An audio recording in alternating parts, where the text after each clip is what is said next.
Yes, I made promises. Yes, I took on many challenges that had bogged down our nation for far too long. This wasn't a mistake.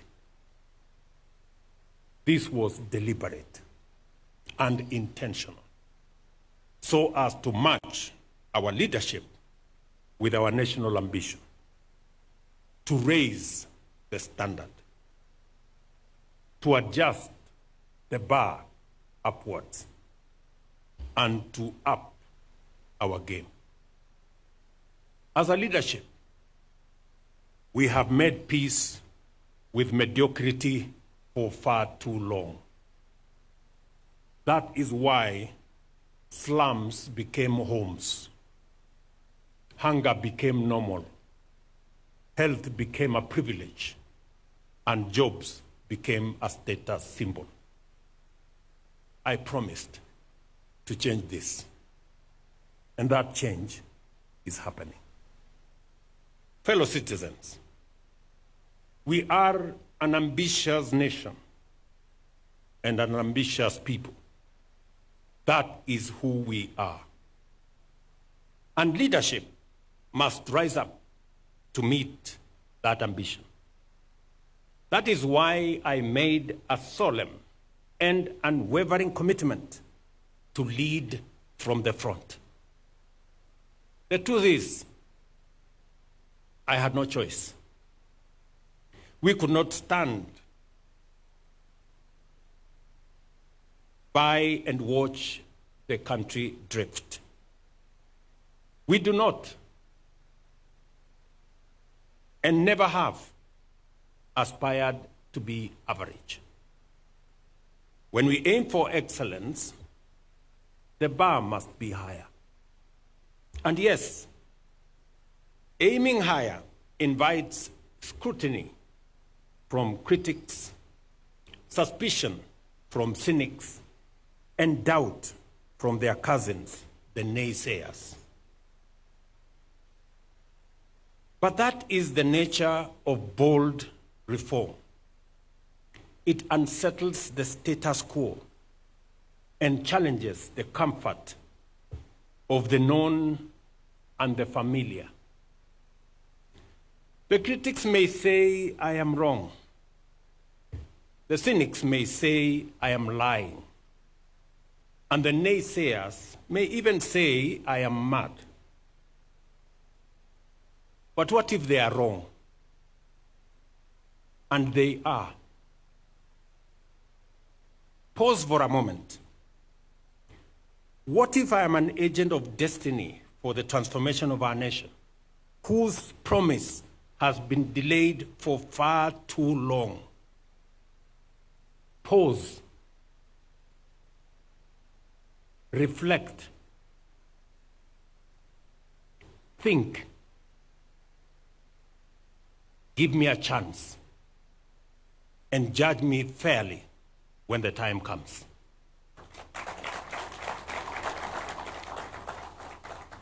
But we remain focused, purposeful, and committed to delivering what Kenya truly deserves.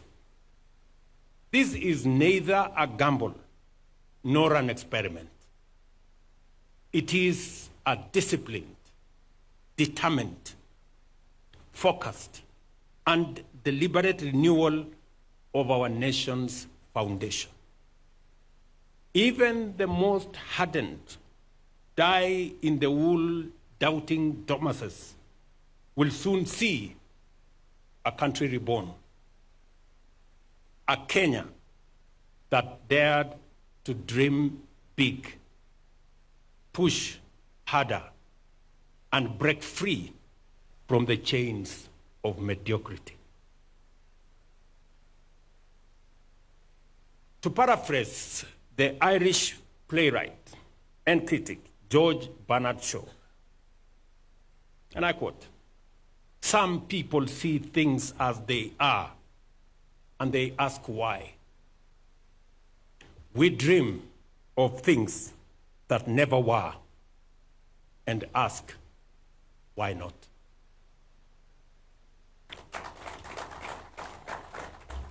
Please join me and the millions of patriots who believe in a higher standard for our beloved nation. And let us march forward boldly, unbowed, and first march into the future. This is my statement. But allow me to say two more things so that I can conclude. Ladies and gentlemen, we have a great nation. We have a great nation. It is our duty and responsibility to make it greater. I listen a lot to what people say about the present and the future of our country. I listened to one gentleman who retired the other day after working, I think, for 40, 50 years. And he wants to be president.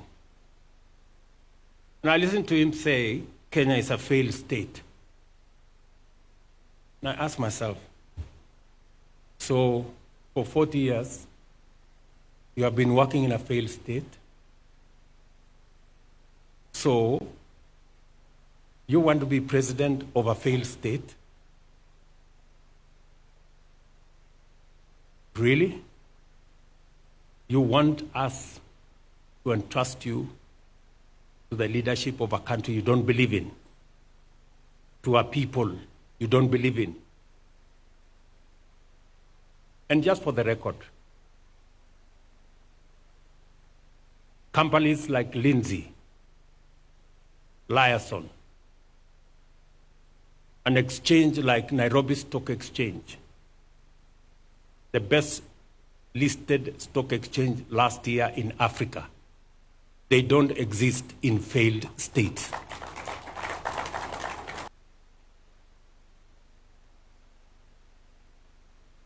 I listened to another group of friends and Kenyans, brothers and sisters, who say Ruto must go.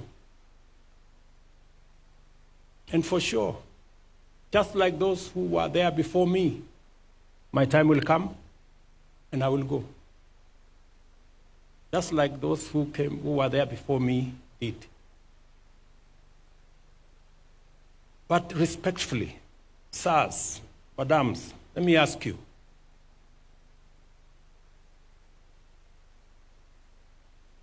So, what are your reasons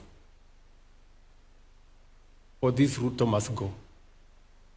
I'm sure it's not because of the spelling of his name. Maybe because you don't agree with the ideas, the policies, and the plan he has for our nation, which is okay. But please, would you kindly favor us with your counter plan, with your alternative plan? Because the more I listen, the more it is sloganeering. It's not about a plan, not about an alternative plan. And, hey, we cannot replace a plan you don't like with nothing. And I hear my brothers and sisters say, let Ruto go, then we will figure out. And we will tell you what is the alternative plan later. We cannot tell you now. To me, that sounds like the wash conmanship.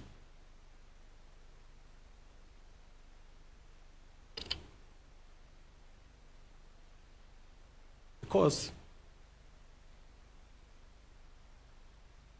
if you seriously have a plan that does better on the economy than I have, that does better on health than I have, that does better on creating jobs than I have, that does better on education than I have, you should be bold enough to tell us. One term, Kasongo, Ruto must go, is not enough.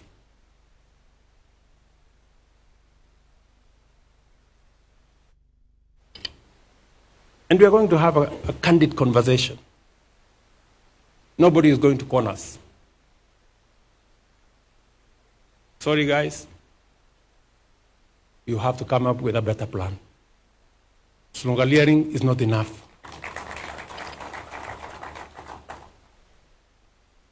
The more I listen to them, the more they tell us, oh, let's go back to NHIF. Oh, let's go back to the old model, the NHIF that never worked. Let's go back to the old funding model that crippled our university education. Oh, let's abolish housing. Let's do away with SHA. And to me, they sound like